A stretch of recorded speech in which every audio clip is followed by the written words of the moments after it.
Bien, mais écoutez, bonsoir à tous. Je dois dire que je suis particulièrement heureux d'être ici ce soir pour plusieurs raisons.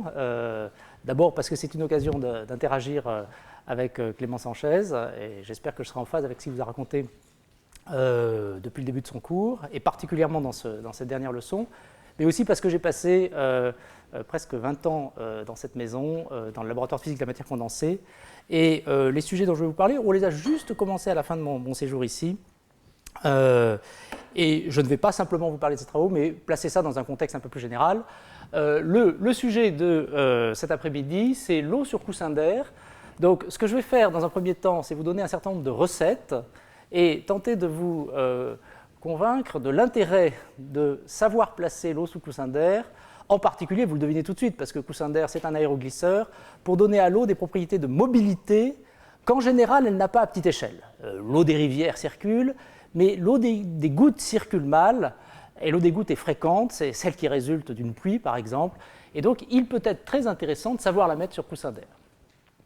Donc dans un premier temps des recettes, dans un deuxième temps, je vais explorer pourquoi dans la nature, c'est une question très vaste et difficile, pourquoi dans la nature il existe un certain nombre de situations où l'eau est sur coussin d'air, autrement dit quelles sont les fonctions que les matériaux qui ont cette propriété engendrent.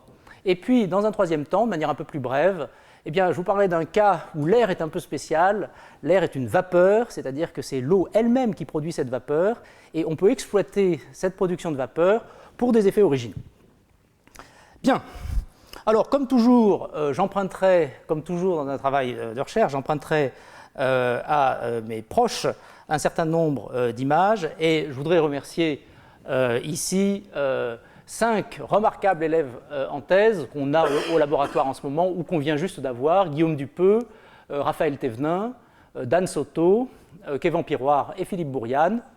Et puis je mentionne aussi le nom de Christophe Clanet avec qui j'échange beaucoup sur tous ces sujets.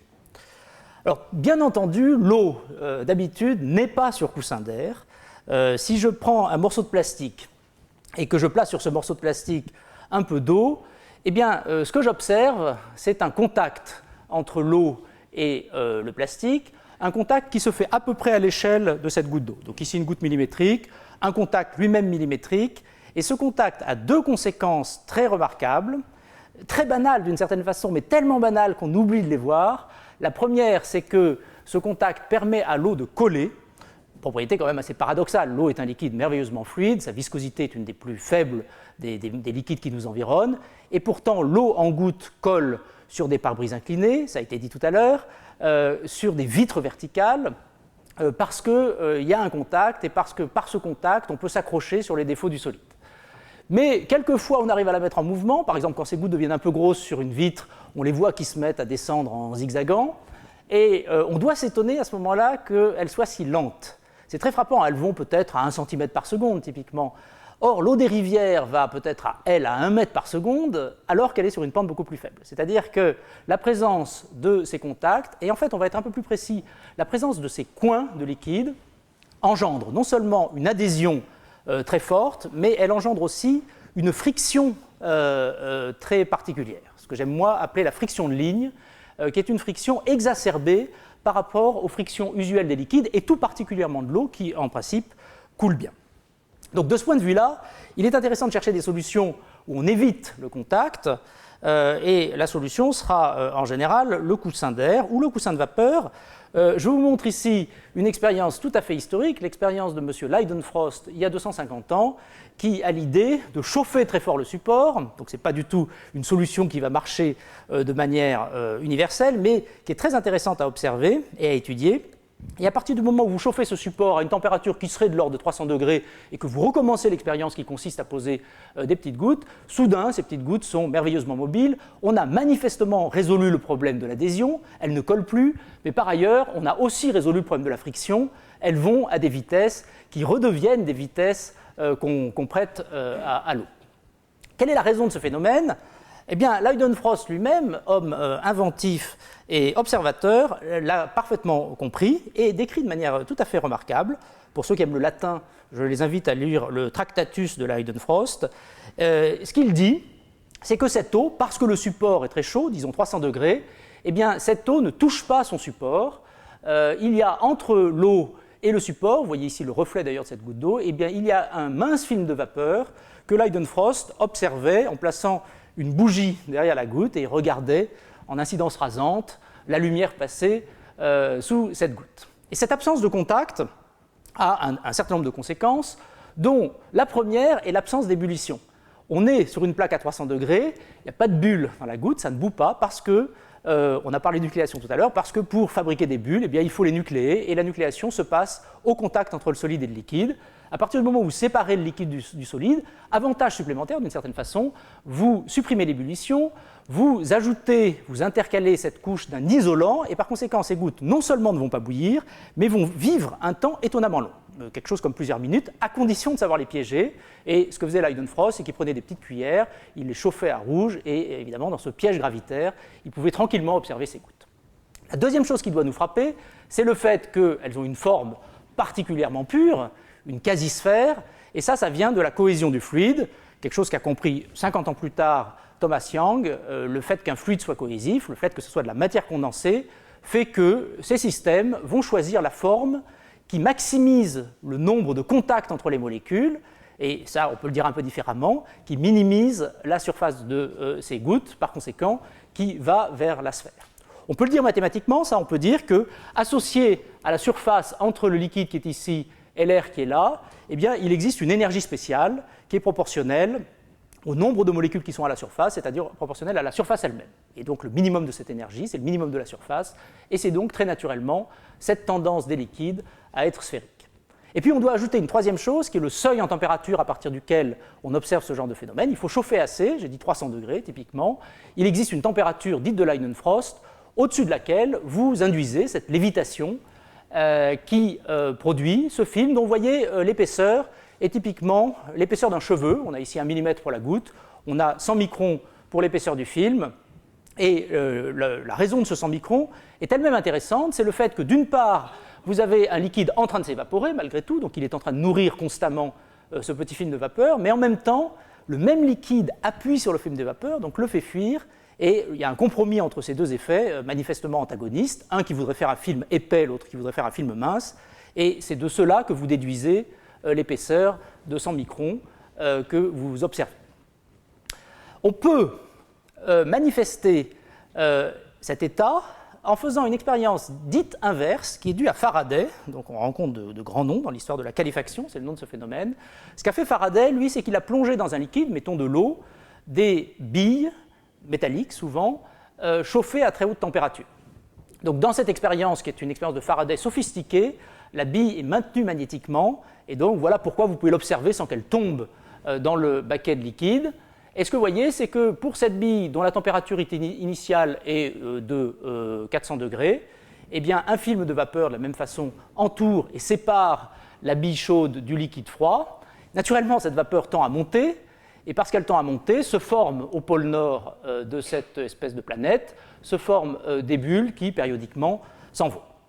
Mais comme vous le comprenez, dans cette expérience, petite différence avec l'expérience de Leidenfrost normale, la qualifaction normale, ici, la source de chaleur se tarit petit à petit, c'est-à-dire que dans ce bain d'eau qui est à une température, disons, de 20 degrés, eh bien, la bille va voir sa température décroître graduellement, si bien qu'à un certain moment, et c'est une très bonne manière de le caractériser, si bien qu'à un moment, on va traverser cette fameuse température de Leidenfrost à partir de laquelle on installe ce film de vapeur. Et ce film est aussi un film à voir, puisque vous avez ici la version dynamique de ce que je suis en train de vous raconter. La température est en train de décroître, et très soudainement, vous voyez une explosion, le contact s'établit entre le liquide et le solide, et vous êtes capable de dire, eh bien, ça s'est passé exactement à 200 degrés, et donc vous êtes capable de caractériser cette température de transition par l'expérience de qualifaction inverse de Faraday. Bien. Je vous remonte le film, et la transition vers le contact est évidemment très brutale, très soudaine et très remarquable. Alors, ceci est évidemment un petit peu particulier. C'est de l'eau sur des plaques très chaudes, et ce qui va nous intéresser, c'est des matériaux où on pourrait avoir cet effet de coussin d'air ou de coussin de vapeur, mais aux températures usuelles, disons à 20-25 degrés.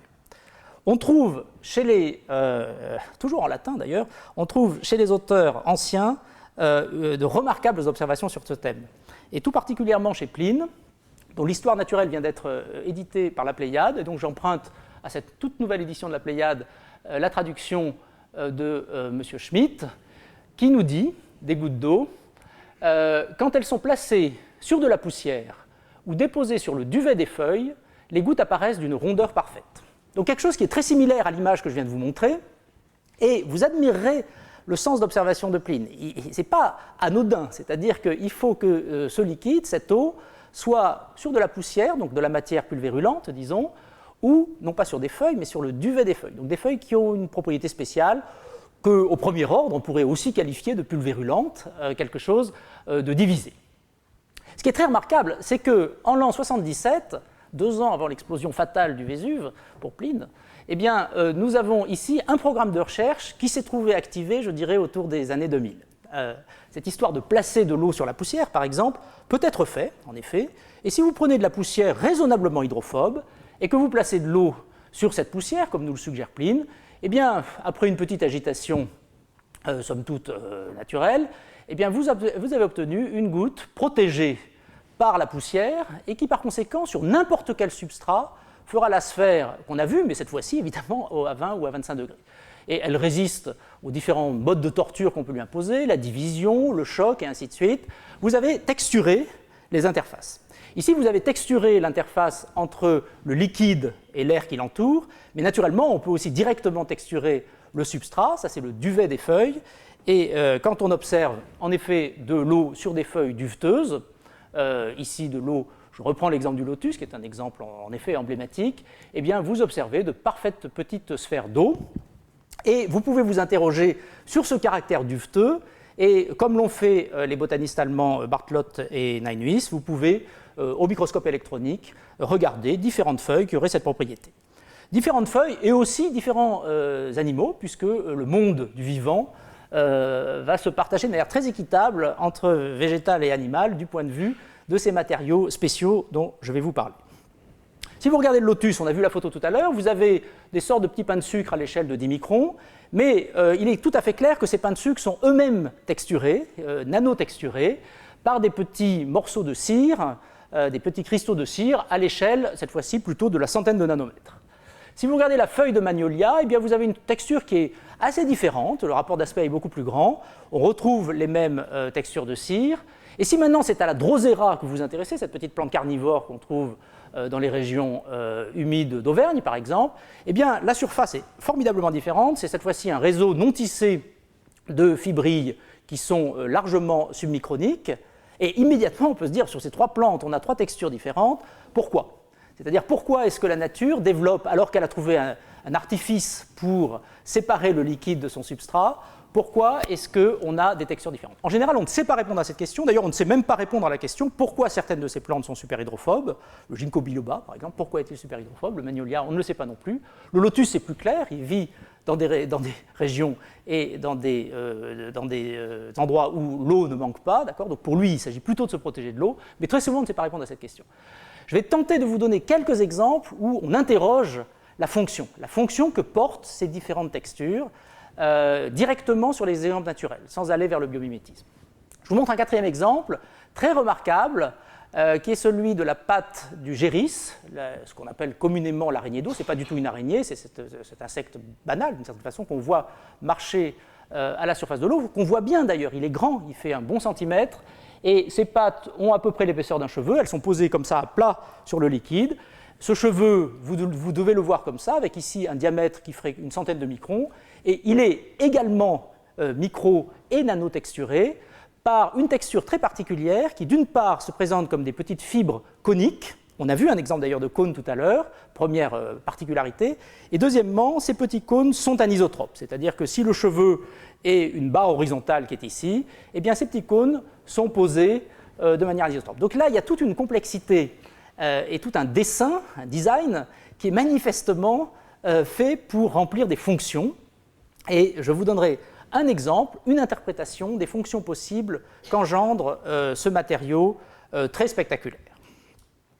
Photo ici qui est due à Lei Zhang, que Clément Sanchez a cité tout à l'heure, qui est chercheur très créatif à l'université de Pékin. Alors évidemment, vous pouvez reproduire exactement, j'emploierai vraiment le même mot que celui qui l'a employé, je lui emprunte naïvement ces structures, c'est-à-dire chercher une structure qui soit la plus simple possible et qui emprunte à ce qu'on vient de voir, c'est-à-dire des plots, et plaçant ces plots par exemple à l'échelle de 10 microns, encore que nous avons vu que les échelles peuvent être relativement différentes, et il est intéressant de se demander pourquoi, quelquefois c'est à très petite échelle, disons 100 nanomètres, quelquefois à plus grande échelle, eh bien on peut placer des plots, les couvrir d'une substance hydrophobe, très important, il faut qu'il y ait quelque chose comme une monocouche de cire ou de fluor à la surface de ces matériaux, et à ce moment-là, si vous venez coiffer ce matériau d'une goutte d'eau millimétrique, à une échelle évidemment beaucoup plus grande que l'échelle de ces plots, eh bien, vous observez ce qu'a observé Leidenfrost. C'est-à-dire que vous observez que si vous placez votre bougie derrière la goutte d'eau, eh bien, la lumière passe entre l'eau et son reflet. Et ça vient de deux choses. Ça vient d'une part que la densité de plots dans cette expérience est faible, de l'ordre du pourcent, disons, ou de quelques pourcents. Et ça vient d'autre part du fait que parce que ces plots sont hydrophobes, quand l'eau arrive à sa surface, eh bien, elle choisit de rester au sommet. Elle choisit de faire ce que le fakir est censé faire sur son tapis de clous, je reprends l'image du fakir, et non pas de rentrer à l'intérieur des plots, auquel cas vous auriez un substrat qui serait très adhésif pour l'eau. Ici, nous cherchons la mobilité, nous cherchons le coussin d'air, et nous comprenons que puisqu'il y a quelques pourcents de plots en densité sous cette goutte, eh bien, il y a 100 moins quelques pourcents, c'est-à-dire disons 95%, 97% d'air. Nous sommes à 97% de cette situation magnifique de Leidenfrost, de la caléfaction, mais nous sommes à froid, c'est-à-dire que nous n'avons pas eu besoin de chauffer les substrats. Bien. Alors, quel est le minimum qu'il faut faire pour satisfaire cette condition? Pas tout à fait évident. L'eau arrive, je prétends, on voit directement qu'elle se pose à la surface des plots, mais elle pourrait aussi pénétrer et ce serait très différent. Eh bien, faisons un dessin de cette situation. Voilà des plots, voilà l'eau au-dessus de cette ligne bleue, et puis là-dessous, des cavités d'air qui vont assurer ce que j'appelle le coussin d'air. Et vous voyez que si je fais ça, eh bien, je place sous cette goutte des tas de lignes de contact. Je place des tas de points où coexistent le liquide, le solide et la vapeur. Et donc on va faire un zoom sur une de ces lignes de contact, et on s'aperçoit à ce moment-là que la ligne de contact va se placer, peut se placer, à l'endroit qui réalise l'angle que ce liquide veut faire sur ce solide. Souvenez-vous, c'est un solide hydrophobe. On a fait tout ce qu'il fallait pour le faire, on l'a couvert d'une mince couche de téflon, conforme au plot qu'on utilise, et à ce moment-là, nous savons que, c'est la définition que je vais employer pour le mot hydrophobe, que l'angle, 107 degrés, nous a dit tout à l'heure Clément Sanchez, eh bien nous savons que l'angle est obtus, et nous cherchons s'il est possible d'arrêter une ligne, ici, entre donc à nouveau l'eau et l'air, avec un angle qui serait obtus. Et nous nous apercevons qu'il y a toujours une solution. Il n'y aurait pas de solution si jamais l'angle était aigu.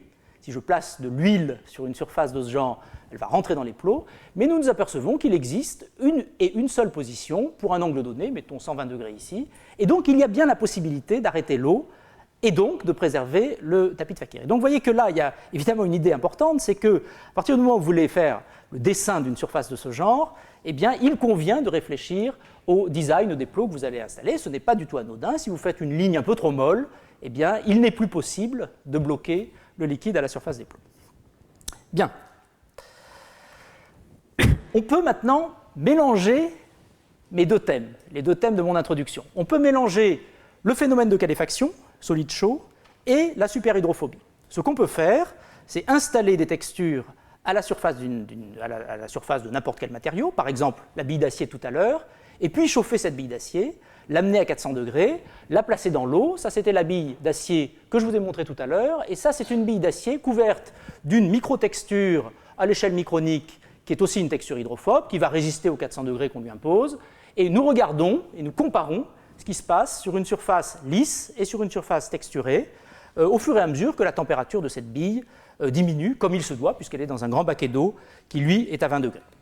Eh bien, ce qu'on voit, c'est qu'évidemment, au début, c'est pareil. Tant qu'on est au-dessus de la température de 250 degrés, disons, c'est pareil. Ici, ça explose, et là, rien ne se passe. Là, rien ne se passe, et ça continue à fabriquer de l'air, parce que cette bille est chaude, donc on émet de la vapeur. Cette vapeur se rassemble au pôle Nord, fabrique des bulles petit à petit, et puis petit à petit, ça se calme, parce qu'évidemment, la température est en train de diminuer, et l'évaporation cesse pratiquement. Si bien que, en mélangeant nos deux thèmes, nous avons engendré une nouvelle classe. Je dis nous, mais c'est un nous très abusif, puisque c'est une expérience qui est due à Ziggy Torodsen l'année dernière. Ziggy Torodsen a engendré un état où on prolonge l'état de qualification, et on verra l'intérêt de faire ça tout à l'heure, par de la superhydrophobie dans des domaines où en principe ça devait bouillir.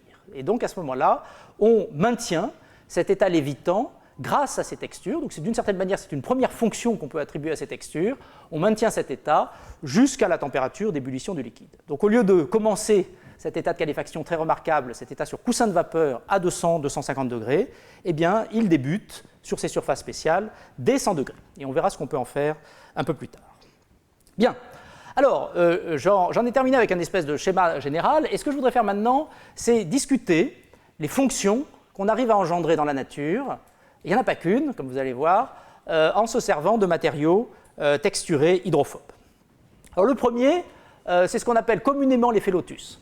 C'est le fait que, ayant ici une feuille de lotus inclinée, eh bien, j'attends que quand je pose une goutte d'eau à sa surface, eh bien, puisqu'elle est à la surface des petits plots qui composent la feuille de lotus, eh bien, j'attends que l'adhésion soit minimale et donc j'attends de la mobilité. C'est la première chose. Alors même que cette pente est relativement faible. Alors, on a cette mobilité. On est d'ailleurs obligé de filmer à la caméra rapide pour voir ce qui se passe, parce que non seulement on a une non-adhésivité, mais on a en plus une grande mobilité. Et ce qu'on voit, c'est une goutte qui va dévaler relativement vite, elle va évidemment venir de la gauche, mais par ailleurs, on a pollué cette feuille de lotus, on l'a saupoudrée de poivre, et à ce moment-là, ce qu'on voit, c'est d'une part ce liquide très mobile, je crois qu'on le devine, même si c'est très ralenti, et à partir du moment où il rencontre le poivre, eh bien, il emmène le poivre avec lui, comme vous le voyez, c'est-à-dire qu'on a un effet qu'on peut qualifier de manière légèrement abusive d'auto-nettoyant, pas tout à fait auto-nettoyant, il faut quand même le concours de l'eau, mais l'eau seule de pluie, permet d'emporter les contaminants. C'est ça souvent qu'on appelle l'effet lotus. Alors, en fait, l'effet lotus, ce qui est remarquable dans cette expérience, ce n'est pas tellement que le liquide emmène les particules de poivre. Ça, c'est normal. Je vous ai dit tout à l'heure, de l'eau se met en boule pour minimiser sa surface, mais si maintenant je place à la surface de l'eau une particule de poivre, eh bien je supprime de la surface, et donc c'est favorable. Donc ça, c'est une propriété banale. Toute goutte d'huile, d'eau, aura cette propriété. Mais ce qui n'est pas banal, évidemment, c'est la très grande mobilité qui vont permettre à ces gouttes de voyager et de faire ce qu'elles savent faire, c'est-à-dire de faire l'aspirateur sur la surface sur laquelle elles passent.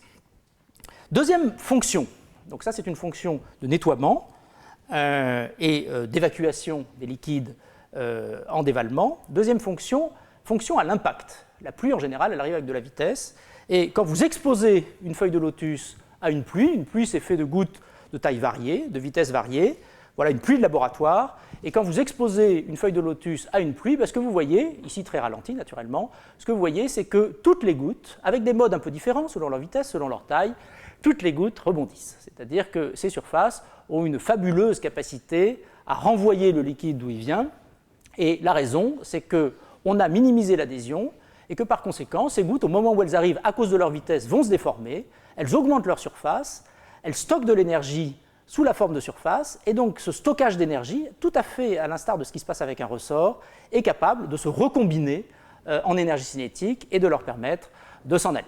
Si bien que, eh bien, ça peut pleuvoir, mais le liquide est renvoyé. Troisième fonction, soutenir. L'eau en goutte, c'est une des possibilités, mais l'eau à grande échelle, c'en est une autre. Et le GERIS, dont on parlait tout à l'heure, le GERIS, avec sa taille centimétrique, eh bien, il a la capacité d'être soutenu par l'eau, grâce à ses pattes superhydrophobes, alors même que si vous faites cette expérience cruelle qui consiste à appuyer sur un GERIS et à le faire passer sous l'eau, eh bien, vous le verrez navré, vous le verrez couler. Donc, il faut une espèce de vie et de mort pour ce GERIS, il faut que la pâte soit suffisamment hydrophobe pour qu'au contact de l'eau se déforme, et se déforme d'une telle façon qu'elle a l'air de refluer de la pâte, ce qui veut dire qu'à cet endroit-là, j'ai courbé l'eau, et là on peut le dire de plusieurs manières, mais peut-être la manière la plus simple, c'est de se servir de ce que nous a appris Laplace. Laplace nous a dit, quand on courbe de l'eau, ça fait de la pression dans l'eau, et donc cette pression, elle est en train de résister à l'action du GERIS, au poids du GERIS. Donc voilà une troisième action, beaucoup décrite en particulier par John Bush au MIT dans les années 2000. J'ai rangé mes fonctions, pour l'instant nettoiement, dévalement, anti-pluie et sustentation, je les ai rangées par ordre de complexité croissante. Et là, j'arrive à quelque chose qui devient plus sophistiqué. Je vous présente la colambole, un des animaux les plus fréquents à la surface terrestre. On ne sait pas très bien si c'est un insecte ou pas, on ne sait pas très bien le classifier. C'est ce que vous trouvez quand vous, courageusement, je dois dire, quand vous mettez la main dans de la terre humide dans une forêt et que vous remontez votre main. En principe, il y aura une centaine de colamboles dans votre main, avec une échelle ici qui est de l'ordre du millimètre. Ces animaux vivent dans des sols extrêmement dégradés, ou plus exactement dans des eaux extrêmement dégradées, ces sols très humides, aussi la surface des mares. Et le fait que les eaux soient dégradées veut dire que cette eau à laquelle ils sont exposés, et à leur petite échelle, il ne faudrait surtout pas que ça rentre dans le corps, par exemple, eh bien, cette eau est presque de l'huile, si on veut, hein, du point de vue, par exemple, de ce qu'on appelle sa tension de surface, c'est-à-dire sa résistance à la déformation. Et la très bonne idée de Christophe Nijhuis, récemment, ça a été d'observer la carapace de la colambole en se disant résister à l'eau très dégradée, c'est tout de même beaucoup plus contraignant que de résister à de l'eau pure, voyons à quoi ça ressemble.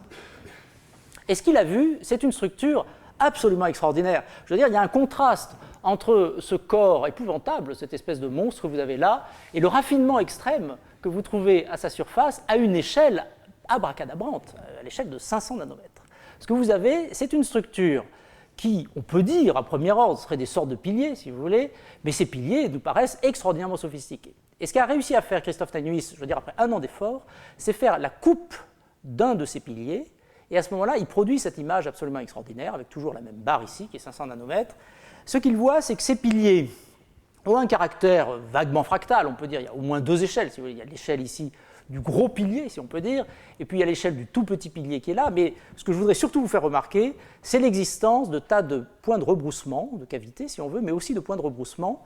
Et ce point est justifié par le fait même que cet animal va être exposé à des surfaces, à des eaux très dégradées. En fait, l'expérience très intelligente qu'a fait Christophe Nijhuis, c'est de placer ces animaux sur de l'eau, très bien, puis sur de l'eau un peu alcoolisée, et puis sur de l'eau de plus en plus alcoolisée, jusqu'à aller jusqu'à l'alcool pur. Alors là, à ce moment-là, vous avez une eau qui résiste très peu. Hein, vous avez quelque chose, vous savez bien que l'alcool se déforme beaucoup plus facilement que l'eau. Et il a constaté que ces animaux sont capables de flotter, de marcher à la surface de tous ces liquides. Ils se deviennent un peu sous quand ils sont sur l'eau alcoolisée, mais enfin, ils marchent à la surface comme si c'était de l'eau pure. Et la raison semble être l'existence de ces textures extraordinairement ourlées. Si vous revenez au principe, eh bien vous dites d'ajouter des points de rebroussement à la propriété suivante. Je considère que le plus simple type de surplomb que je puisse imaginer, c'est une espèce de tête de clou, si vous voulez. J'imagine que le liquide est resté suspendu. Je veux préserver mon coussin d'air, ça c'est absolument crucial. C'est ce qui va faire qu'on repousse le liquide qui est au-dessus, qui n'est plus de l'eau cette fois-ci, qui pourrait être une huile. Et à ce moment-là, on comprend qu'il existe bien sur cette nouvelle surface une position où l'angle a le droit d'être aigu, ce qu'on trouvera pour de l'alcool, ce qu'on trouvera pour une huile, et où pourtant le liquide peut s'arrêter. Et donc on peut préserver les poches d'air, et par conséquent, on peut engendrer, au-delà de la superhydrophobie dont j'ai parlé dans un premier temps, de la superoléophobie, ce que nos collègues américains Garrett McKinley et Bob Cohen ont appelé de l'omniphobie, mélangeant harmonieusement grec et latin, c'est-à-dire la possibilité de repousser tout type de liquide. Donc voilà une fonction très remarquable, c'est-à-dire que vous allez plus loin, grâce à ces textures très sophistiquées, vous allez plus loin que la superhydrophobie dont je parlais auparavant. Alors, je ne sais plus très bien, je dois en être à peu près à 4 fonctions, et en termes d'exigence, je vais, je crois, franchir encore un pas, qui est de dire, et si maintenant les gouttes, que j'ai considérées à l'échelle de la pluie millimétrique, puis à l'échelle des mares, c'est-à-dire métrique, si maintenant cette eau, je la considérais plutôt à l'échelle de 10 microns. 10 microns, c'est la taille des gouttes d'eau dans un nuage, et on peut imaginer, moustiques par exemple est très familier de ça, des insectes qui vivent dans les nuages, qui s'exposent à des gouttes qui feront plutôt 10 microns. Et puis, sans parler des animaux, on peut évidemment penser à la rosée du matin. On peut penser à l'eau qui se condense et qui fait des gouttes infinitésimales, microniques, disons, le nuage qui arrive, micronique, 10 microns, quelque chose comme ça, c'est-à-dire comparable à la taille des textures. Souvent, nos textures étaient à l'échelle de 10 microns. Et là, on se dit, ça va être le désastre, parce que autant j'arrive à comprendre mon fakir quand je prends une très grosse goutte à l'échelle des petites textures, autant une toute petite goutte va pouvoir s'intercaler entre les plots, et par conséquent, on va piéger le liquide, et on risque de faire de l'eau ultra collante sur ces surfaces, et donc finalement pâtir de la texture qu'on avait imaginée pour repousser l'eau. Alors je vais vous montrer, et c'est un domaine très actif aujourd'hui, sur lequel il y a beaucoup de débats, À vrai dire, il n'existe aucun matériau artificiel, à ma connaissance, qui va avoir les propriétés des matériaux naturels que je vais vous montrer, et je vais vous montrer 3 de ces matériaux. D'abord, une expérience de Chua-Hua Chen à Duke, aux États-Unis, qui regarde de l'eau se condenser sur, premièrement, une feuille de lotus, donc on l'a rencontré tout à l'heure, et vous vous souvenez que sur une feuille de lotus, certes, il y a des plots à l'échelle de 10 microns, mais il y a aussi des petits cristaux à l'échelle de 100 nanomètres, donc il existe une texture fine, ou alors une surface que vous voyez peut-être mal ici, mais qui est remarquable, qui est faite simplement de petits cônes rigides, à une échelle vraiment très petite, qui est l'échelle de la 200 nanomètres, et qui est ce que vous trouvez sur les feuilles, c'est un lapsus intéressant, sur les ailes des cigales. Donc, vous condensez de l'eau là-dessus, et qu'est-ce qu'on voit quand on fait cette expérience? On voit de très très petites gouttes, il faut évidemment se mettre sous microscope, il faut aussi se mettre sous caméra rapide, parce que tout ça va très vite. Ces petites gouttes croissent tranquillement, et puis de temps en temps, elles rencontrent leurs voisines, et à ce moment-là, 2 petites gouttes coalescent. Bon.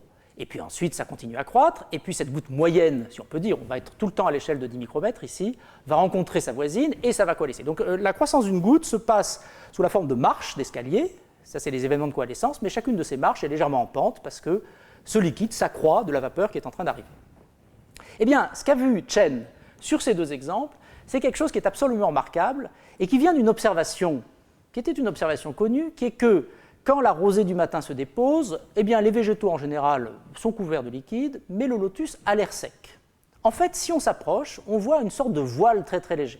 Mais enfin, il n'y a pas du tout la quantité d'eau qu'on peut voir sur les plantes qui sont à côté. Et donc c'est ça qui l'a intéressé, il s'est demandé si par hasard il n'y avait pas une sorte de propriété anti-buée, quelque chose qui aurait la capacité de repousser la buée. Et vous allez voir ici un événement de coalescence, c'est-à-dire ces moments où les gouttes croissants touchent leurs voisines.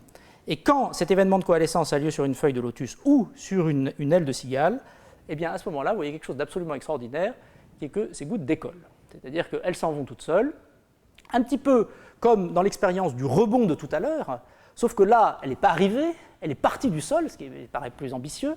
Et la raison est très simple. La raison, c'est que quand vous avez 2 gouttes qui n'en font plus qu'une, eh bien vous avez naturellement gagné de la surface. Une goutte aura moins de surface que 2 gouttes, donc vous avez gagné de l'énergie de surface, et si jamais l'adhésion est suffisamment faible, eh bien il y a possibilité de convertir cette énergie gagnée en énergie cinétique. Et cette conversion absolument élémentaire, vous écrivez énergie cinétique égale énergie gagnée, on connaît tout là-dedans, ça se passe à l'échelle de 10 microns, vous produit une vitesse de décollage, et cette vitesse de décollage qui est de l'ordre du mètre par seconde est en effet la vitesse qu'on peut observer. Donc on a là des matériaux qui semblent être des matériaux anti-buée, qui ont la capacité, pour peu que la goutte soit assez grosse, mais enfin 10 microns, ça reste assez petit néanmoins, eh bien, qui ont la capacité d'expulser cette buée. Et puis cette buée, elle ne reviendra jamais. Cette petite goutte, vous avez vu sans doute dans ce film que je vous remontre, eh bien, vous avez vu qu'une fois qu'elle retouche la feuille, eh bien, exactement comme on l'a vu tout à l'heure, elle a la capacité d'y rebondir, et pour peu que la feuille soit en pente, ce qui est toujours le cas, eh bien, elle va disparaître à jamais.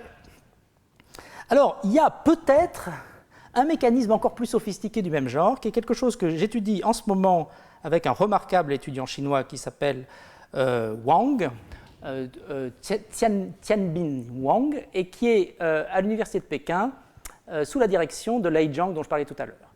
Et l'idée, c'est de regarder si par hasard les pattes d'Egéris, dont je vous ai parlé tout à l'heure, avec ces cônes inclinés, si par hasard les pattes d'Egéris n'auraient pas la même propriété.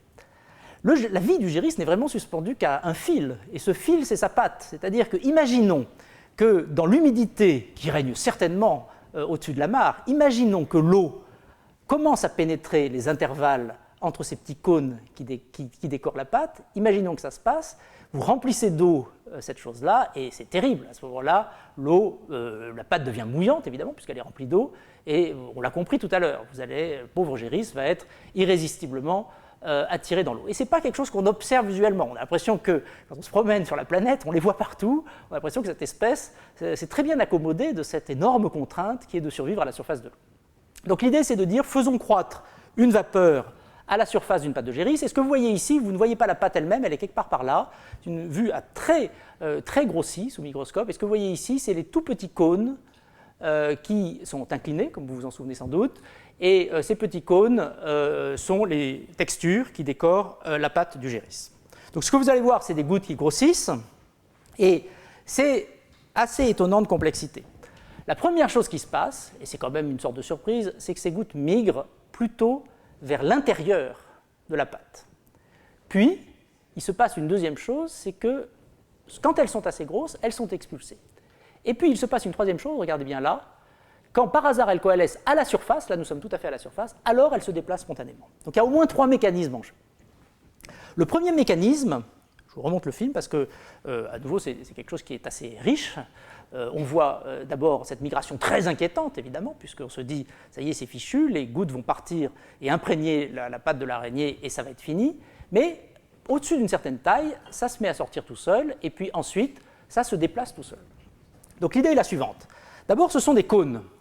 Et en fait, un cône, naturellement, c'est géométriquement asymétrique. C'est-à-dire que l'environnement d'une goutte qui est à la surface d'un cône, eh bien, n'est pas le même d'un côté et de l'autre. C'est-à-dire qu'il n'y a pas la même courbure, par exemple. Il y a plus de courbure à droite ici qu'à gauche. Eh bien, il est très facile de démontrer que sur une surface de ce genre, une goutte doit bouger. Parce que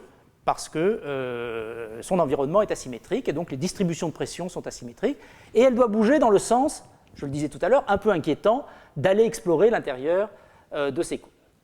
Inquiétant, mais pas forcément inutile, parce qu'il se pourrait qu'il y ait des petites gouttes qui commencent à croître à l'intérieur de ces cônes, et donc cette petite goutte qui part là-dedans va explorer l'intérieur du cône, va s'accroître des gouttes qu'elle rencontre, et donc va être une espèce, donc pas de ramasse-miettes, mais enfin de ramasse-gouttelettes de ce qu'elle va trouver à l'intérieur.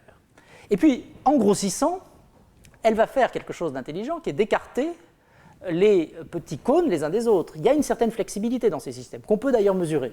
Et à ce moment-là, c'est vraiment la savonnette que je prends dans ma main et sur laquelle j'appuie, et vous sentez que ça doit partir tout seul par l'élasticité de ce matériau.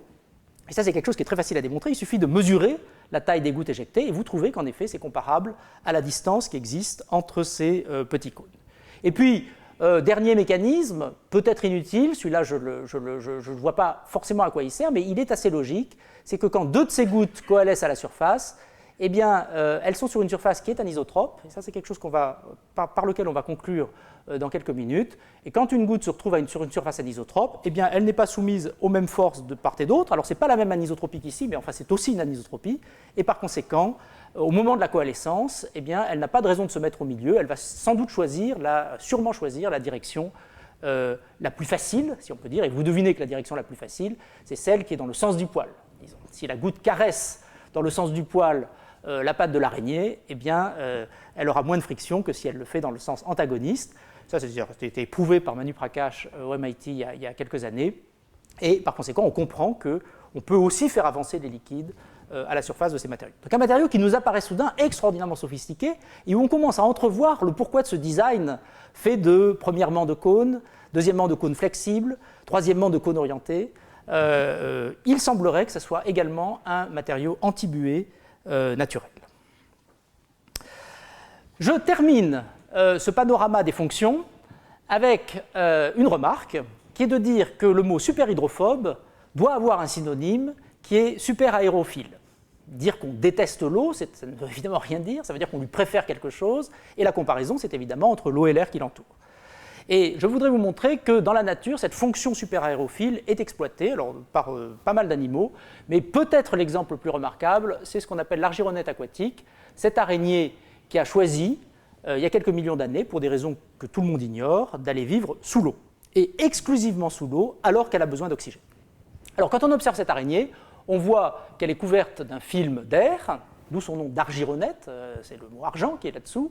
Et si on observe son abdomen au microscope électronique, on trouve un abdomen très poilu, et chose très remarquable, chaque poil est lui-même poilu. Voilà un des poils de l'abdomen, et vous voyez qu'on voit des sous-poils, si on peut dire, sur la surface de ce poil. Bon, pourquoi est-ce que c'est comme ça? Je ne crois pas qu'il y ait du tout de compréhension de ce design, différent encore de tous ceux qu'on a vus jusqu'ici, mais très remarquable. La tête, elle, est lisse, et le dessous non, mais le dessus de la tête. Donc cette araignée est chauve et en même temps très poilue du côté de l'abdomen. Et cette hydrophobie de l'abdomen fait que dès qu'elle est sous l'eau, dès qu'elle est partie sous l'eau, elle tire avec elle toujours un film d'air. Et ça, c'est une source d'oxygène qui n'est pas colossale, parce que la minceur de ce film, c'est quelques microns, mais qui est suffisante pour faire un certain nombre d'actions. Le charme de cet animal, c'est que souvent, ça ne suffit pas. Il lui faut plus d'oxygène. Par exemple, quand elle mange, quand elle a une activité extrêmement énergétique, il lui faut trouver une source d'oxygène à l'échelle de son corps. Et ça, ce n'est pas du tout le micron dont je viens de vous parler. L'échelle du corps de l'argironnette, vous le devinez ici, c'est quelques millimètres. Donc que fait-elle? eh bien, elle monte à la surface de la mare. Donc c'est quelque chose que vous allez voir dans ce petit film. Comment monte-t-elle? Elle s'aide souvent d'une toile qu'elle fabrique sous l'eau et des plantes qu'elle affectionne. Vous allez voir que les plantes sont importantes. Là, elle se retourne, elle place le haut de l'abdomen à la surface de l'eau. Mon film s'est bloqué, donc je le remontre. Et puis, une fois qu'elle a fait ça, eh bien, vous allez voir, elle va s'extraire de la surface supérieure de la mare. Et elle va s'extraire avec une vitesse qui n'a rien à voir avec cette vie paisible qu'elle a quand elle monte. Et on devine très fugitivement, c'est un film qui est tourné à 25 images par seconde, on devine qu'elle a entraîné en effet une très grande quantité d'air. Vous imaginez cet animal qui est en train de descendre avec une très grande quantité d'air, pas facile, c'est une espèce de Sisyphe, si on veut. Donc là, vous avez Sisyphe par le Titien, et vous avez l'équivalent chez les insectes du Sisyphe, c'est le bousier, d'accord ? Mais c'est un Sisyphe qu'on pourrait qualifier de Sisyphe à l'envers ici, parce que vous êtes un animal dense qui est en train de tirer quelque chose vers le bas qui est très léger, et c'est une vie épouvantable. Et c'est encore plus épouvantable que ce que vous croyez, puisque une fois qu'elle arrive dans les profondeurs de la mare, là, elle a coincé la maison qu'elle est en train de construire. Vous avez ici la maison en construction, maison coincée par les plantes de la mare, et elle arrive avec cette très grosse bulle qu'elle incorpore à sa maison, et puis elle repart à la surface, où elle récupère une nouvelle bulle, une nouvelle brique d'air, on peut dire, et cette brique d'air, elle fait grossir au fur et à mesure la maison qu'elle est en train de construire, et elle va faire ça une quinzaine de fois, jusqu'à ce que la maison ait une taille suffisante pour la contenir. Et en ce sens, c'est là que vous devinez que c'est en effet une sorte de réincarnation, peut-être pour être plus précis, une incarnation de Sisyphe, qui est que cet animal est condamné à recommencer éternellement sa maison, parce que le moindre poisson qui passe, évidemment, va faire ce que cette maison, va entraîner ce que cette maison demande à faire, qui est de remonter et d'éclater à la surface de la mare. Donc voilà un animal qui engendre une fonction manifestement liée à l'hydrophobie ou à l'aérophilie extrême de son abdomen, et où la dynamique joue un rôle très important. On peut faire une expérience que vous allez peut-être trouver très sèche après ces beaux films, une expérience d'argyronnette artificielle, où vous avez ici la tête hydrophile et le corps superhydrophobe, placer ce dispositif à une surface et tirer à une vitesse variable. Si on tire à vitesse modérée, eh bien, la bille, l'abdomen ne change pas de taille, il porte le petit film argenté que vous avez vu, mais il n'entraîne pas de quantité significative d'air, ce n'est pas suffisant pour construire une maison. Si vous allez plus vite, et au-delà d'un seuil très bien défini, alors là, voilà une bonne solution, puisqu'on tire une bulle d'air dont la taille ressemble à la taille de l'abdomen, et ça c'est vraiment la clé du succès pour l'argyronnette. Il faut absolument que ces deux volumes se ressemblent pour qu'elle n'ait pas à faire un nombre infini de trajets pour construire sa maison. Alors on pourrait se dire, puisque ce volume d'air est une fonction croissante de la vitesse, allons très très vite, peut-être on pourra construire la maison en une seule fois, expérience faite par Raphaël Thévenin très récemment, et en effet on tire une énorme quantité d'air, mais alors à ce moment-là on tire tellement d'air que la poussée d'Archimède va gagner et on perd la brique avant même d'avoir pu l'incorporer à la maison. Donc vous voyez que cette araignée a imaginé des points de fonctionnement intéressants, puisqu'elle a été capable à la fois de trouver cette solution et naturellement d'exploiter celle-ci, parce que quand elle incorpore la brique d'air dans la maison d'air, il faut absolument que quand elle ressorte avec le moins d'air possible. Et on voit bien qu'elle va pouvoir jouer sur ces vitesses relatives pour fabriquer cette chose remarquable. Alors voilà ici, pour l'argyronnette femelle, 3 mm de rayon, ou l'argyronnette mâle, un cas d'ailleurs curieux où le mâle est plus gros que la femelle, dans le monde des araignées c'est absolument exceptionnel. Vous avez ici la quantité d'air entraînée en fonction de la vitesse, alors au-dessous d'un seuil très bien défini, essentiellement pas de volume, juste le petit film argenté, et puis ensuite des quantités significatives, l'ordre de 20 mm3, c'est-à-dire le volume de l'abdomen lui-même. Et puis quand on va trop vite, évidemment, ça retombe à zéro à cause d'Archimède. Alors quel est le mécanisme là-dessous ? Le mécanisme, c'est qu'elle fore un trou dans l'eau, et en forant un trou dans l'eau, de deux choses l'une, soit ce trou aura le temps de se fermer alors qu'elle n'est pas encore partie, et c'est perdu, en tout cas c'est perdu pour faire une grosse brique d'air, ou alors ce trou se referme plus tard, et ça c'est ce qui va se passer quand elle va assez vite. Donc vous comprenez qu'avec cette analyse, qu'on peut rendre plus quantitative, eh bien on comprend qu'est-ce qui va définir les deux régimes qu'on vient de comprendre. Et si on revient à l'araignée elle-même et qu'on prend un film caméra rapide de cette araignée, on a eu la chance de pouvoir trouver une source d'araignées très récemment et les observer à la caméra rapide, eh bien on voit à ce moment-là que c'est presque vrai, ce qu'on vient de dire, à un petit détail près, qui est que les pattes jouent un rôle, manifestement, au moment où elle emprisonne cette bulle. Et ça, c'est quelque chose qu'on peut évidemment reproduire en laboratoire. On peut essayer de comprendre quel peut être le rôle de ces pattes, en construisant ici une fausse araignée à pattes.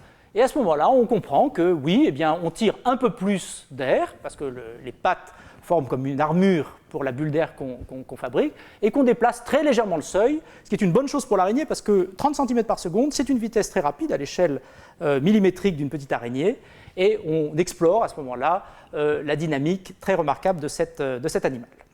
Donc voilà un certain nombre de fonctions qui sont des fonctions originales, et vous voyez, toutes reliées à la particularité et au design de ces animaux ou de ces plantes. Et ce que je voudrais vous raconter pour conclure, c'est un retour, disons, à la vie plus artificielle des systèmes humains, et revenir sur le premier exemple que je vous ai cité, d'un liquide sur coussin d'air, qui est la situation dite en français de qualifaction, c'est-à-dire celle où vous êtes sur une plaque très chaude et où vous placez un liquide, et vous attendez à ce moment-là des propriétés de mobilité évidemment extrêmes, et ainsi de suite. Tout ce qu'on a dit sur les surfaces superhydrophobes et en qualifaction se ressemble beaucoup, à un détail près, c'est que nous sommes en train ici de nourrir, comme on l'a dit, en vapeur, constamment le film de vapeur. Et une question, c'est peut-on exploiter cette production de matière? Est-ce qu'on peut en faire quelque chose? Eh bien, une réponse a été donnée dans une expérience absolument remarquable qui a maintenant 7 ans, d'un chercheur inventif suédois qui s'appelle Heiner Linke. Ce qu'a fait Heiner Linke, c'est qu'il a placé des gouttes en situation de lévitation sur des plaques très chaudes, et il a observé quelque chose de plus que ce que je vous ai raconté. En plus de la lévitation, il a observé un mouvement dans une direction parfaitement bien définie, à une vitesse parfaitement définie. Alors vous allez me dire, peut-être qu'il a un peu triché, peut-être qu'il a incliné sa plaque et puis qu'il a incliné la caméra du même angle. Non, il n'a pas triché. Ceux qui ont des bons yeux voient qu'il y a une source d'asymétrie, qui est la présence de petites textures à la surface de la plaque. On a parlé de textures à l'échelle de 100 nanomètres, on a parlé de textures à l'échelle de 10 microns, et on va parler maintenant de textures à l'échelle millimétrique, à l'échelle pratiquement de ces gouttes. Si vous platez des textures asymétriques en dents de scie, comme ici, et que vous les chauffez, eh bien, vous avez un mouvement, et je pense que si je faisais un vote sur quelle est la direction du mouvement, je ne suis pas sûr que ce soit si facile de deviner. Le mouvement se fait dans la direction qui paraît la moins favorable. C'est-à-dire, si vous passez votre main, eh bien, c'est sûrement celle qui ferait le plus mal. Et en effet, si on mesure la friction, c'est la friction est la plus grande, mais nous ne parlons pas de friction ici, nous parlons de force motrice, et la force motrice se passe dans la direction que vous êtes en train de voir ici. Donc cette goutte est en lévitation, elle repose sur un coussin de vapeur, elle est d'une mobilité extrême, une toute petite force doit la mettre en mouvement. Pour faire cette force, il faut une source d'asymétrie. Idée géniale de Linke, l'asymétrie va venir d'un petit dessin qu'on place à la surface de ces solides. Alors quel est le mécanisme? Un des charmes de l'article de Linke, qui a eu un très grand retentissement quand il est paru, c'est de ne proposer essentiellement aucun mécanisme. Et le mécanisme semble être le fait qu'il y a production de vapeur sous cette goutte, il y a écoulement de vapeur, nous l'avons dit, parce que la goutte est en train de l'écraser, mais cet écoulement de vapeur est rectifié par la présence de ces dents. Il a lieu préférentiellement, et ce film le montre, on a placé des petits traceurs, il a lieu préférentiellement dans le sens qu'a choisi le liquide qui est au-dessus. C'est évidemment l'inverse qui se passe, c'est que l'écoulement de vapeur se passant préférentiellement dans ce sens-là, il tire avec lui le liquide qui est au-dessus par viscosité de l'air. L'air a une petite viscosité, c'est pas grand-chose, mais enfin, comme il y a de la lévitation, il suffit de pas grand-chose pour mettre notre liquide en mouvement et le faire avancer à une vitesse très significative, de 10 cm par seconde, dans les expériences qui sont ici. Un peu comme, vous connaissez cette force visqueuse, si vous regardez le fond d'une rivière, eh bien vous savez que la force visqueuse liée au fait que l'eau avance dans la rivière tire les petits grains de sable au fond de la rivière. Donc là, c'est la même chose, sauf que c'est à l'inverse, c'est l'air qui est en train de tirer ce qui est au-dessus. Alors, deux conséquences, pour finir cet exposé, deux conséquences de ce que je viens de vous raconter ici. C'est un système très intéressant parce qu'il est en train d'emmener de la chaleur tout seul. Donc c'est un caloduc très remarquable, c'est un auto-caloduc en quelque sorte. Vous n'avez pas besoin d'appliquer de force, il avance tout seul. Mais il a tout de même des inconvénients. Si par exemple vous voulez vectoriser, si jamais vous voulez placer quelque chose dans la petite capsule d'eau qui est en train d'avancer, vous devez accepter que cette capsule d'eau est à 100 degrés. Et il se pourrait que la substance que vous mettiez ne soit pas heureuse d'être à 100 degrés. Et par ailleurs, il vous faut chauffer beaucoup. Souvenez-vous que la température à partir de laquelle on induit de la lévitation, c'est 200-250 degrés. Donc ça coûte cher en énergie, ça chauffe la pièce dans laquelle on fait ça. Or, tout à l'heure, nous avons dit, si jamais on texture une surface chaude, à ce moment-là, on peut aller vers des températures beaucoup plus basses. Donc regardons ce qui se passe quand on utilise ici une texture asymétrique, la même que celle que vous avez vue, mais saupoudrée de petits grains à l'échelle de 10 microns, donc vous ne les voyez pas à l'échelle millimétrique de cette expérience, et vous commencez à 250 degrés, où ça marchait très bien sur une surface parfaitement lisse. eh bien, le fait d'avoir texturé la surface ne change rien, ça marche toujours aussi bien, et vous voyez un mouvement qui est exactement celui qu'on a vu précédemment. Maintenant, vous allez à 125 degrés. À 125 degrés, sur une surface lisse, ça bourrait immédiatement. Mais là, vous avez mis une texture hydrophobe, donc vous vous dites, j'ai préservé la lévitation. En effet, d'avoir préservé la lévitation fait que ce mouvement a lieu aussi à une température qui est cette fois-ci significativement plus basse. Alors à ce moment-là, on se dit, enfin Philippe Bourriane qui a fait cette expérience, s'est dit, et si on allait sous 100 degrés? Alors sous 100 degrés, nous savons qu'il n'y a plus de lévitation, il n'y a plus le film de vapeur, mais tout de même, il y a peu d'adhésion, et il y a tout de même encore un peu d'évaporation, donc peut-être qu'on va réussir à faire quelque chose. Et cette solution est intéressante parce que non seulement vous chauffez moins, mais à ce moment-là, votre liquide a une température qui, si le solide est à une température lui-même inférieure à 100 degrés, eh bien le liquide va être une température banale, peut-être 50 degrés. Donc voilà la même expérience à 85 degrés, donc significativement en dessous du point d'ébullition de l'eau. Vous remettez votre goutte, on sait qu'elle s'évapore, mais maintenant on sait aussi qu'elle touche ce substrat, elle n'est plus en lévitation, et vous avez à ce moment-là la grande satisfaction de l'avoir avancé. C'est plus paisible, le film est très ralenti, dans le monde réel, elle va à 2 cm par seconde, c'est une vitesse appréciable en réalité, et à un coût énergétique évidemment beaucoup plus faible, et vous permettant de résoudre les problèmes qu'on a dit auparavant. Donc voilà une espèce d'application très directe des surfaces très hydrophobes, où vous exploitez évidemment la réduction extraordinaire d'adhésion que ça comporte, et vous engendrez des phénomènes nouveaux. Dernière application, ce que je vous ai dit, c'est que dans cette expérience, tout était dans le fait que, premièrement, il y a production de vapeur, deuxièmement, votre liquide appuie sur cette vapeur, troisièmement, la vapeur a un flux directionnel, elle ne part pas de manière isotrope comme elle le ferait si je posais de l'azote liquide sur cette table, disons. Ça vous donne l'idée de changer de design. Ça vous dit n'importe quel solide sur lequel j'installe une texture qui force la vapeur à aller dans une certaine direction, eh bien, si j'ai de la lévitation, j'ai l'espoir que le liquide que j'ai au-dessus va suivre cette direction. Donc ce qu'a fait Dan Soto très récemment, c'est de creuser sur des surfaces de laiton, avec une fraiseuse banale, des petits sillons. Ces petits sillons, cette fois-ci, sont tout ce qu'il y a de plus symétrique, ce sont vraiment des petits créneaux vus en coupe. Donc vous n'attendez pas évidemment de mouvement particulier sur une surface crénelée, sauf qu'il a donné à ces créneaux une forme de chevron, comme vous voyez ici.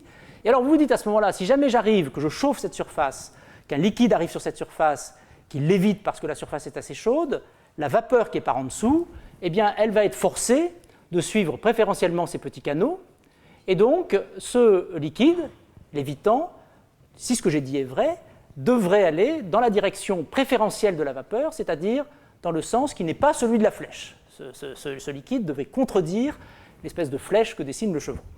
Donc c'est une expérience qui est très facile à faire. Vous placez votre liquide en lévitation sur ces surfaces et vous remarquez qu'en effet, ces liquides avancent. Et ce que vous réalisez à ce moment-là, c'est qu'en modifiant le dessin de ces solides autopropulseurs, en modifiant le dessin, vous vous donnez un outil pour travailler sur une question qui est intéressante, c'est le cran un peu moins naïf, disons, d'une recherche de ce genre, qui est la question de l'optimisation. Vous avez ici un paramètre très naturel qui est l'angle du chevron. Comment joue-t-il? Si l'angle est très petit, ça ne doit pas très bien marcher. Si l'angle est très grand, ça ne doit pas très bien marcher. Il doit exister un optimum en force par exemple. Et la force est très facile à mesurer. Regardez cette goutte, elle est en train d'accélérer. Nous avons appris de Newton une formule admirable. Force égale m fois l'accélération, la masse est connue, l'accélération est mesurable, on peut mesurer cette force. Et donc vous variez l'angle de votre chevron, et à ce moment-là, vous regardez ce qui se passe en mesurant cette force, des forces toutes petites, mais grâce à la lévitation suffisante pour que ça aille vite, et vous apercevez qu'en fonction du demi-angle du chevron, eh bien, vous avez un optimum parfaitement marqué autour de l'angle intermédiaire, en quelque sorte, l'angle qui vaut 45 degrés. Et je ne résiste pas à vous donner un petit argument quantitatif pour comprendre pourquoi c'est 45 degrés. Le 45 degrés qu'on a appris à l'école comme l'angle qu'il faut donner à un poids pour l'envoyer le plus loin possible, eh bien, on le retrouve sur une formule qui est exactement la même, mais pour une raison bien différente. Premièrement, quand vous placez votre goutte sur ces chevrons, la vapeur s'échappe préférentiellement dans cette direction. Et ce qui va tirer le liquide qui est au-dessus, c'est cette vapeur. Mais ça va le tirer selon l'axe, par symétrie. Et donc il faut projeter sur l'axe du chevron. Et ça engendre un cosinus. Deuxième argument, un peu plus subtil, un peu moins visible directement, vous devez aussi compter, sous cette goutte, le nombre de chevrons actifs que vous avez. Et ça, quand on fait ce dénombrement, eh bien, on trouve un sinus. On est sensible aussi à l'angle. Et donc vous avez une formule qui est 2 fois sinus cosinus. Le 2 est là pour des raisons esthétiques, et 2 fois sinus cosinus, c'est sinus 2 alpha, et l'optimum de sinus 2 alpha, c'est naturellement alpha égale 45 degrés.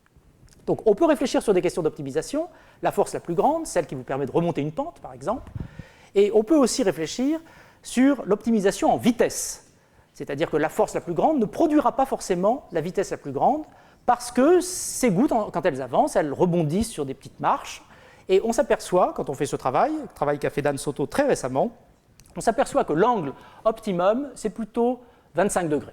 C'est-à-dire la force optimum, ça serait 45 degrés, mais la vitesse optimum, c'est plutôt un angle de l'ordre de 25 degrés. Et voilà une vue aérienne d'un dispositif où vous dites, bon, puisque maintenant j'ai trouvé la vitesse la plus grande, eh bien ça doit aller assez vite pour ne pas trop s'évaporer sur une longueur de ce dispositif, longueur grande, de l'ordre de 20 cm, disons. Par conséquent, utilisant la très faible friction que j'ai sur des surfaces de ce genre, si je fais ici un canal lisse, j'ai l'espoir, par inertie, de pouvoir trouver un autre de ces chevrons et d'engendrer des mouvements qui, au lieu d'être à l'échelle de quelques centimètres, disons, seraient maintenant à l'échelle de quelques mètres. Alors ça, c'est une vue aérienne de ce dispositif. Vous placez votre goutte en lévitation, vous l'amenez au voisinage du premier chevron, et à partir de ce moment-là, eh bien, vous constatez qu'elle est en effet capable de faire un grand nombre de tours à cause d'une part de sa très faible friction, mais d'autre part aussi de l'impulsion qu'elle reçoit à chaque passage sur le chevron, naturellement, tout en s'évaporant. Ce n'est pas le mouvement perpétuel que vous êtes en train de regarder ici, c'est quelque chose dont l'origine même est l'évaporation de la goutte. Vous êtes sûrement sensible au fait que la goutte, à la fin de son trajet, est plus petite qu'elle n'était au début. Sur ce, je vous remercie beaucoup de votre attention.